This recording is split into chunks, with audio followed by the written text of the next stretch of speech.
Oke, selamat datang. Hari ini kita akan membongkar salah satu kemenangan underdog paling brilian dalam sejarah militer modern. Sebuah kisah di mana kecerdikan terbukti jauh lebih tajam daripada senjata. Kita mulai dengan pertanyaan utamanya. Gimana ceritanya tentara yang baru aja dibentuk bisa mengalahkan pasukan pemenang Perang Dunia Kedua? Nah, jawaban dari pertanyaan inilah yang akan kita bedah bersama. Untuk benar-benar paham seberapa jenius strategi ini, kita harus lihat dulu situasinya. Kondisi yang dihadapi pasukan Indonesia saat itu, wah bisa dibilang mustahil. Ini bukan sekedar pertempuran biasa, tapi pertaruhan segalanya. Nah, di sini kita bisa lihat betapa timpangnya kekuatan di atas kertas. Benar-benar seperti David melawan Goliat kan? Di satu sisi ada TKR, Tentara Keamanan Rakyat, cikal bakal TNI kita. Baru banget dibentuk, senjatanya ya seadanya.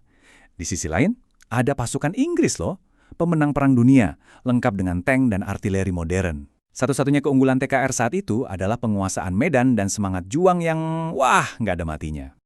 Tapi menghadapi kondisi yang kelihatannya mustahil ini, komandan mereka, Kolonel Sudirman, sama sekali nggak gentar. Beliau justru merancang sebuah rencana yang super cerdik, yang inspirasinya datang dari alam. Kita kenal taktik ini dengan nama Supit Urang. Seperti namanya, taktik ini meniru gerakan capit udang yang menutup rapat. Jadi, tujuannya bukan cuma buat menyerang, tapi untuk melakukan pengepungan total. Filosofinya sederhana tapi mematikan, kunci musuh dari semua arah, sampai mereka benar-benar nggak punya jalan keluar. Langkah pertamanya, ini yang keren. Bukanlah serangan frontal, tapi operasi senyap yang mematikan. Pasukan Indonesia diam-diam mengepung Ambarawa. Semua kabel telepon diputus, jalur logistik ke markas utama mereka di Semarang diblokir. Jadi, tanpa disadari, musuh sudah dibuat buta dan tuli, terkurung sendirian. Lalu, datanglah momen kejutannya. Pada 12 Desember 1945, serangan serentak dilancarkan dari berbagai arah dengan koordinasi yang sempurna. Inilah kunci untuk melumpuhkan musuh yang teknologinya lebih unggul. Mereka diserang dari segala penjuru di waktu yang sama, menciptakan kepanikan total, dan mencegah mereka melakukan serangan balasan yang efektif. Dan ini dia, momen penutupnya. Capit udang itu akhirnya benar-benar menutup. Saat musuh sudah terjepit di pusat kota, pasukan dari luar langsung merapat menutup celah pelarian terakhir. Pilihan musuh cuma dua, mundur total atau hancur.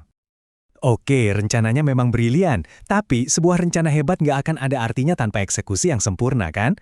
Nah, ayo kita lihat lebih dalam lagi. Apa sih yang bikin strategi ini begitu dahsyat di lapangan? Jadi, apa rahasianya? Kemenangan ini bukan karena satu faktor saja, tapi sinergi dari beberapa elemen penting. Ada elemen kejutan, karena sekutu sama sekali nggak menyangka TKR bisa seterkoordinasi itu. Lalu, ada pengetahuan medan yang superior, di mana pasukan kita memanfaatkan perbukitan untuk bergerak diam-diam. Ditambah lagi, moral yang membara, terutama setelah gugurnya komandan mereka, Letkol Isdiman. Dan yang tidak kalah penting, dukungan penuh dari rakyat yang memberikan intelijen dan logistik. Sekutu telah meremehkan semua kekuatan ini, dan itu adalah kesalahan fatal mereka. Kemenangan di Ambarawa ini dampaknya jauh lebih besar dari sekedar memenangkan satu pertempuran.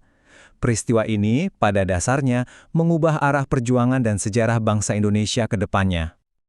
Kemenangan total akhirnya diraih pada tanggal ini, 15 Desember 1945, sebuah tanggal yang sekarang terukir selamanya dalam identitas bangsa kita.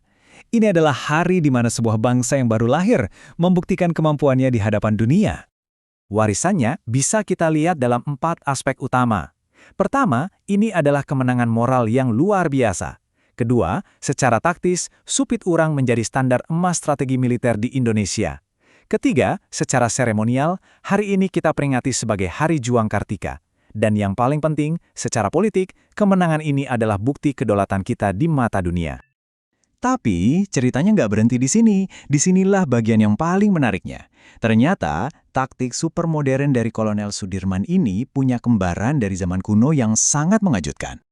Coba bayangkan, hampir 9 abad memisahkan kedua pertempuran ini, tapi dua komandan dari era yang sangat berbeda menghadapi masalah yang mirip, dan secara independen menemukan solusi strategis yang hampir identik.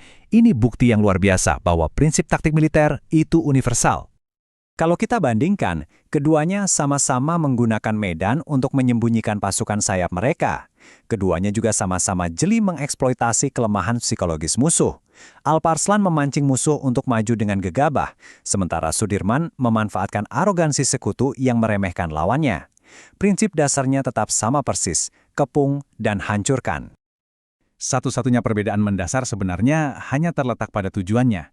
Taktik Sudirman itu statis, tujuannya untuk merabut dan mengunci sebuah kota. Sementara taktik Alp Arslan lebih dinamis, dirancang untuk menghancurkan pasukan musuh di medan yang terbuka. Tapi, logika strategis di baliknya, yaitu menutup dari dua sisi, tetap sama persis. Hal ini membuktikan bahwa prinsip-prinsip strategi yang hebat itu abadi, melintasi waktu dan teknologi. Ini jadi bikin kita bertanya-tanya ya, strategi kuno apa lagi yang mungkin tanpa kita sadari masih terus membentuk masa depan kita sampai hari ini? Bukan cuma di medan perang, tapi mungkin juga di ruang rapat, atau bahkan dalam kehidupan kita sehari-hari.